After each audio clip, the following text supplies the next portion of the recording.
सबसे पहले बात इस वक्त की बड़ी खबर की, हरियाणा की मेडिकल छात्रा हिरासत में ली गई है। हरियाणा की मेडिकल छात्रा को हिरासत में लिया गया है। जम्मू कश्मीर काउंटर इंटेलिजेंस ने छात्रा को हिरासत में लिया है। रोहतक की छात्रा मेडिकल छात्रा डॉक्टर प्रियंका शर्मा हिरासत में ली गई है। अनंतनाग के किराए के घर से हिरासत में लिया गया है। पुलिस ने मेडिकल छात्रा का मोबाइल भी जब्त कर लिया है।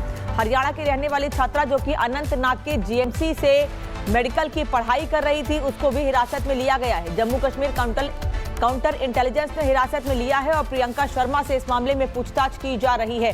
नेहा इस वक्त हमारे साथ जुड़ गई हैं। नेहा, लगातार एक तरफ कार्रवाई हो रही है, वहीं आप अल्फला पे मौजूद है। अल्फला यूनिवर्सिटी में क्या अभी भी पुलिस की टीम मौजूद है? अभी भी कार्रवाई जारी है? क्योंकि इसके पहले हमने देखा था कि जब डॉक्टर शाहीन की गाड़ी मिली थी तो वहां बम नजर दस्ता तक पहुंच गया था। जी बिल्कुल अनामिका, लगातार इस कार्रवाई लगातार इस मामले में एक्शन देखने को मिल रहा है। एक बात गौर करने वाली है कि किस तरीके से इस आतंकी हमले की जो पूरी साजिश थी वो व्हाइट कॉलर गैंग को इस पर रखा गया था, किस तरीके से डॉक्टर्स को निशाना बनाया गया था। उन्हीं लोगों को इस पूरे मामले में शामिल किया गया था जिन पर किसी को भी शक ना हो, क्योंकि डॉक्टर एक ऐसा प्रोफेशन है जिन्हें भगवान का रूप माना जाता है। लेकिन देखिए, एक नई गिरफ्तारी भी सामने आ गई है। इस वक्त मेरी मौजूदगी फरीदाबाद के अल्फला यूनिवर्सिटी के सामने है। ये वही यूनिवर्सिटी है जहां से इस पूरे हमले की साजिश रची गई। यही इसी यूनिवर्सिटी के हॉस्टल के कमरा नंबर 18 में इस पूरे हमले की साजिश को रचा गया। यहीं से एक डायरी भी बरामद की गई जिसके बाद तमाम खुलासे भी हुए हैं। और यही इसी यूनिवर्सिटी के पास में ही एक शॉप भी है जहां से कई सिम कार्ड्स भी बरामद हुए। वहां की एक सीसीटीवी फुटेज भी सामने आई है उमर की, जहां से उसने सिम कार्ड खरीदा था। 2 फोन उसके पास हाथ में थे, एक फोन के लिए वो सिम कार्ड खरीदता हुआ नजर आ रहा था। और यही वो जगह है जहां से पूरे इस हमले की साजिश रची गई है। फिलहाल यहां पर मिली जो जानकारी है, जो यहां से अपडेट सामने आ रही है, यहां पर लगातार एक्शन देखने को मिल रहा है। लगातार एक के बाद एक यहाँ पर पुलिस की टीम पहुंच रही है और हर एंगल से यहाँ पर जांच की जा रही है, पूछताछ की जा रही है। जो यहाँ के स्टाफ मेंबर है उनसे पूछताछ की जा रही है, यहाँ तक कि जो यहाँ के गार्ड्स रहते हैं उनसे भी हर छोटी बड़ी मामले पे जानकारी इकट्ठा की जा रही है। जो यहाँ का प्रशासन है उनकी तरफ से एक बयान भी सामने आया। उन्होंने साफ तौर पर कहा है कि जिन भी लोगों के नाम इस पूरे मामले में शामिल है, जिनके भी नाम सामने आ रहे हैं, उनका सिर्फ एक ही कनेक्शन है इस यूनिवर्सिटी से कि वो यहाँ के स्टूडेंट रहे। इससे ज्यादा उन छात्रों से हमारा कोई कनेक्शन नहीं है।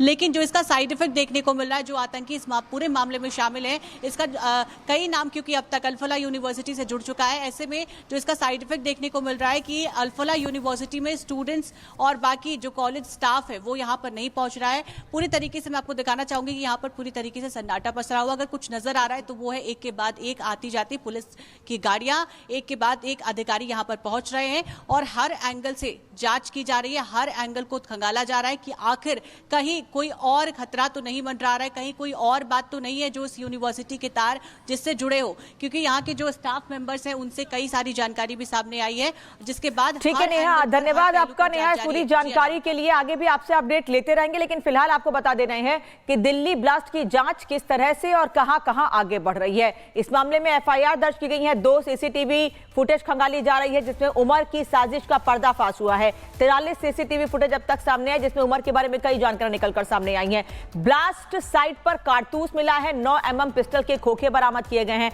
अल-फलाह पर शिकंजा कसता जा रहा है जिसके खिलाफ 2 एफआईआर भी दर्ज कर ली गई हैं। अल-फलाह यूनिवर्सिटी एक तरफ लगातार अपनी सफाई दे रहा है कि वहां प्रशासन को सफाई दी जा रही है कि हमने तमाम वित्तीय लेन देन की जानकारी अधिकारियों को दे दी है, हमारी कोई गलती नहीं है। जबकि दूसरी ओर अल-फलाह को लेकर बड़े कदम भी उठाए जा रहे हैं। अल-फलाह यूनिवर्सिटी कैंपस की भी जांच दायरे में आ गई है और डॉक्टर टेरर मॉड्यूल में शामिल आतंकियों के यूनिवर्सिटी कैंपस में पनाह ली थी, जिसके बाद अब कैंपस में आतंकियों के संभावित मददगारों की तलाश हो रही है।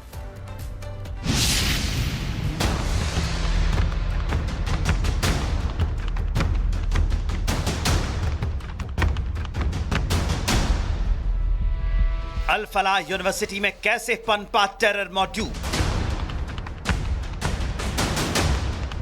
शिक्षा का मंदिर कैसे बनता गया आतंकियों की पनाहगाह। दिल्ली से सटे कैंपस में कैसे रची गई देश को लहूलुहान करने वाली साजिश। अल-फलाह में कैसे तैयार हुआ कट्टर सोच वाला इकोसिस्टम। दिल्ली कार बम धमाके के बाद जांच एजेंसियों के सामने ऐसे कई सवाल हैं जिनका जवाब खोजने की कोशिश की जा रही है। देश की राजधानी से चंद किलोमीटर दूर अल फलाह यूनिवर्सिटी के कैंपस में डॉक्टर टेरर मॉड्यूल के आतंकी भारत के खिलाफ साजिश रच रहे थे और किसी को कानो कान खबर तक नहीं लगी। अल फलाह यूनिवर्सिटी में काम करने वाले डॉक्टरों ने इसे अपने बेस के रूप में विकसित कर लिया था। यहां तक कि लाल किला ब्लास्ट के इस्तेमाल कार भी कैंपस में आती जाती रहती थी। इसलिए अब सुरक्षा एजेंसियों के जांच के दायरे में अल फलाह यूनिवर्सिटी का कैंपस और यहां चल रही गतिविधियां भी आ गई हैं। अल फलाह यूनिवर्सिटी के खिलाफ 2 एफआईआर दर्ज की गई हैं। ये दोनों केस दिल्ली क्राइम ब्रांच ने दर्ज किया है। यूजीसी NAAC की शिकायत पर धोखाधड़ी और जालसाजी का मामला दर्ज किया गया है।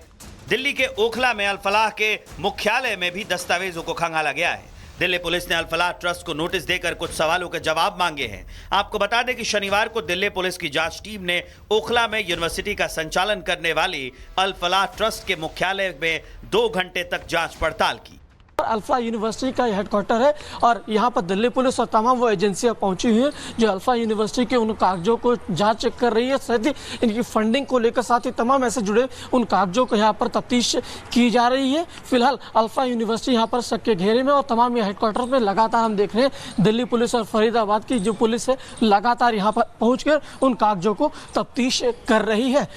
दरअसल अल फलाह यूनिवर्सिटी में सैकड़ों कश्मीरी छात्र और स्टाफ काम करता है। धमाकों की साजिश वाले मुख्य किंगपिन उमर, मुजम्मिल और शाहीन भी इसी यूनिवर्सिटी में काम करते थे।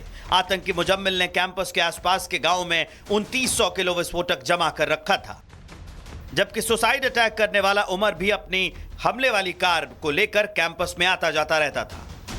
सीसीटीवी की जांच में खुलासा हुआ है कि अक्टूबर के आखिरी हफ्ते और नवंबर के पहले हफ्ते में लगातार उमर i20 कार लेकर अक्सर कैंपस में आता जाता रहता था।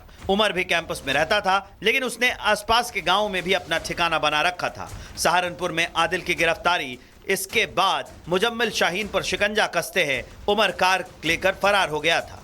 फरार होने के बाद ही उसने लाल किले के पास कार ब्लास्ट किया था। कैंपस तक सुरक्षा एजेंसियों के पहुंचने के बाद अल फलाह यूनिवर्सिटी के सैकड़ों छात्र लापता हो गए हैं। उमर, मुजम्मिल के करीब डॉक्टर छात्र रडार पर है। यूनिवर्सिटी के दर्जनों स्टाफ से पूछताछ हो चुकी है। जांच एजेंसियां इन सवालों का जवाब खोज रही हैं कि आखिर एक यूनिवर्सिटी के कैंपस को देश विरोधी तत्वों ने क्यों बेस बनाया है। कैंपस के अंदर लगातार जांच एजेंसियों के अफसर पड़ताल कर रहे हैं। यूनिवर्सिटी के दर्जनों डॉक्टर, छात्र और अफसर एजेंसियों के रडार पर हैं।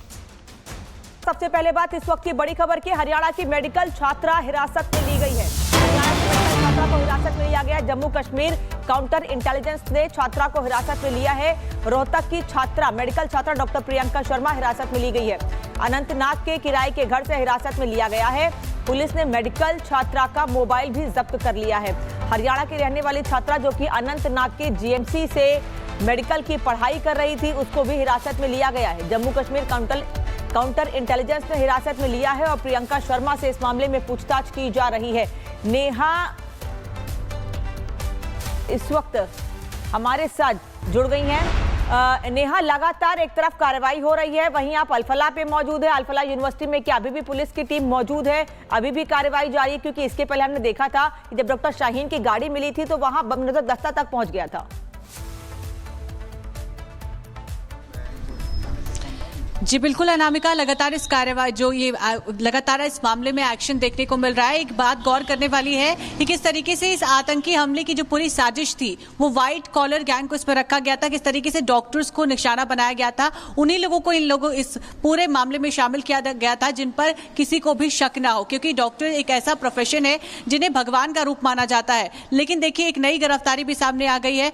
इस वक्त मेरी मौजूदगी फरीदाबाद के अल फलाह यूनिवर्सिटी के सामने है। ये वही यूनिवर्सिटी है जहां से इस पूरे हमले की साजिश रची गई।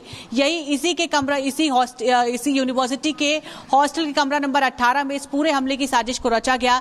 यहीं से एक डायरी भी बरामद की गई, जिसके बाद तमाम खुलासे भी हुए हैं। और यही इसी यूनिवर्सिटी के पास में ही एक शॉप भी है जहां से कई सिम कार्ड्स भी बरामद हुए। वहां की एक CCTV फुटेज भी सामने आई है उमर की, जहां से उसने सिम कार्ड खरीदा था। 2 फोन उसके पास हाथ में थे, एक फोन के लिए वो सिम कार्ड खरीदता हुआ नजर आ रहा था। और यही वो जगह है जहां से पूरे इस हमले की साजिश रची गई है। फिलहाल यहां पर मिली जो जानकारी है, जो यहां से अपडेट सामने आ रही है, यहां पर लगातार एक्शन देखने को मिल रहा है। लगातार एक के बाद एक यहाँ पर पुलिस की टीम पहुंच रही है और हर एंगल से यहाँ पर जांच की जा रही है, पूछताछ की जा रही है। जो यहाँ के स्टाफ मेंबर है उनसे पूछताछ की जा रही है, यहाँ तक कि जो यहाँ के गार्ड्स रहते हैं उनसे भी हर छोटी बड़ी मामले पे जानकारी इकट्ठा की जा रही है। जो यहाँ का प्रशासन है उनकी तरफ से एक बयान भी सामने आया, उन्होंने साफ तौर पर कहा है कि जिन भी लोगों के नाम इस पूरे मामले में शामिल है, जिनके भी नाम सामने आ रहे हैं, उनका सिर्फ एक ही कनेक्शन है इस यूनिवर्सिटी से कि वो यहाँ के स्टूडेंट रहे। इससे ज्यादा उन छात्रों से हमारा कोई कनेक्शन नहीं है।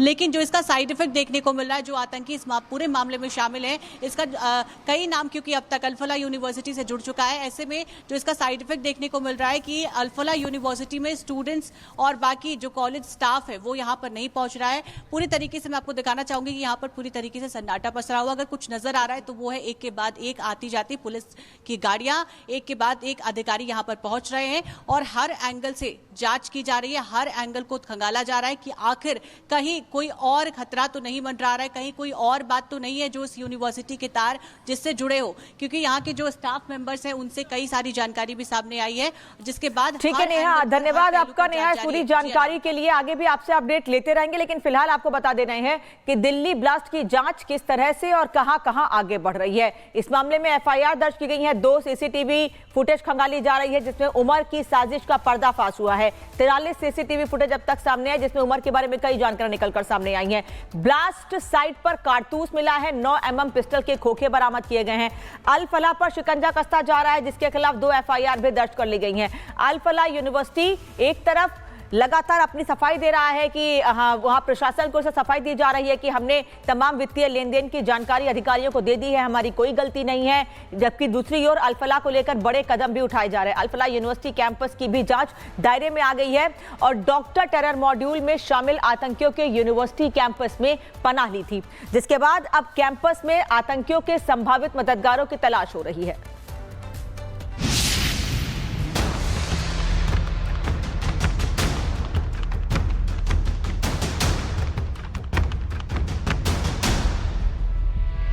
अल-फलाह यूनिवर्सिटी में कैसे पनपा terror module,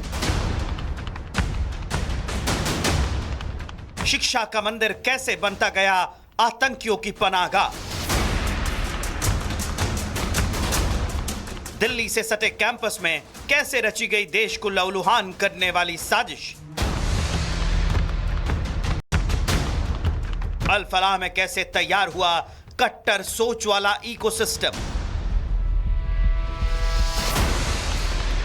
Delhi car bomb धमाके के बाद जांच एजेंसियों के सामने ऐसे कई सवाल हैं जिनका जवाब खोजने की कोशिश की जा रही है। देश की राजधानी से चंद किलोमीटर दूर अल-फलाह यूनिवर्सिटी के कैंपस में डॉक्टर टेरर मॉड्यूल के आतंकी भारत के खिलाफ साजिश रच रहे थे और किसी को कानो कान खबर तक नहीं लगी। अल-फलाह यूनिवर्सिटी में काम करने वाले डॉक्टरों ने इसे अपने बेस के रूप में विकसित कर लिया था। यहां तक कि लाल किला ब्लास्ट के इस्तेमाल कार भी कैंपस में आती जाती रहती थी। इसलिए अब सुरक्षा एजेंसियों के जांच के दायरे में अल-फलाह यूनिवर्सिटी का कैंपस और यहां चल रही गतिविधियां भी आ गई हैं। अल-फलाह यूनिवर्सिटी के खिलाफ 2 एफआईआर दर्ज की गई हैं। ये दोनों केस दिल्ली क्राइम ब्रांच ने दर्ज किया है। यूजीसी NAAC की शिकायत पर धोखाधड़ी और जालसाजी का मामला दर्ज किया गया है। दिल्ली के ओखला में अल-फलाह के मुख्यालय में भी दस्तावेजों को खंगाला गया है। दिल्ली पुलिस ने अल-फलाह ट्रस्ट को नोटिस देकर कुछ सवालों के जवाब मांगे हैं। आपको बता दें कि शनिवार को दिल्ली पुलिस की जांच टीम ने ओखला में यूनिवर्सिटी का संचालन करने वाली अल-फलाह ट्रस्ट के मुख्यालय में 2 घंटे तक जांच पड़ताल की। अल-फलाह यूनिवर्सिटी का हेडक्वार्टर है और यहाँ पर दिल्ली पुलिस और तमाम वो एजेंसियाँ पहुंची हुई हैं जो अल-फलाह यूनिवर्सिटी के उन कागजों को जांच चेक कर रही है, साथ ही इनकी फंडिंग को लेकर साथ ही तमाम ऐसे जुड़े उन कागजों को यहाँ पर तफ्तीश की जा रही है। फिलहाल अल-फलाह यूनिवर्सिटी यहाँ पर शक के घेरे में और तमाम ये हेडक्वार्टर में लगातार हम देख रहे हैं दिल्ली पुलिस और फरीदाबाद की जो पुलिस है लगातार यहाँ पर पहुँच कर उन कागजों को तफ्तीश कर रही है। दरअसल अल-फलाह यूनिवर्सिटी में सैकड़ों कश्मीरी छात्र और स्टाफ काम करता है। धमाकों की साजिश वाले मुख्य किंगपिन उमर, मुजम्मिल और शाहीन भी इसी यूनिवर्सिटी में काम करते थे। आतंकी मुजम्मिल ने कैंपस के आसपास के गांव में 2900 किलो विस्फोटक जमा कर रखा था, जबकि सुसाइड अटैक करने वाला उमर भी अपनी हमले वाली कार को लेकर कैंपस में आता जाता रहता था। सीसीटीवी की जांच में खुलासा हुआ है कि अक्टूबर के आखिरी हफ्ते और नवंबर के पहले हफ्ते में लगातार उमर I-20 कार लेकर अक्सर कैंपस में आता जाता रहता था। उमर भी कैंपस में रहता था, लेकिन उसने आसपास के गांव में भी अपना ठिकाना बना रखा था। सहारनपुर में आदिल की गिरफ्तारी इसके बाद मुजम्मिल शाहीन पर शिकंजा कसते हैं उमर कार लेकर फरार हो गया था। फरार होने के बाद ही उसने लाल किले के पास कार ब्लास्ट किया था। कैंपस तक सुरक्षा एजेंसियों के पहुंचने के बाद अल फलाह यूनिवर्सिटी के सैकड़ों छात्र लापता हो गए हैं। उमर मुजम्मिल के करीब डॉक्टर छात्र रडार पर है। यूनिवर्सिटी के दर्जनों स्टाफ से पूछताछ हो चुकी है। जांच एजेंसियां इन सवालों का जवाब खोज रही हैं कि आखिर एक यूनिवर्सिटी के कैंपस को देश विरोधी तत्वों ने क्यों बेस बनाया है। कैंपस के अंदर लगातार जांच एजेंसियों के अफसर पड़ताल कर रहे हैं। यूनिवर्सिटी के दर्जनों डॉक्टर, छात्र और अफसर एजेंसियों के रडार पर हैं।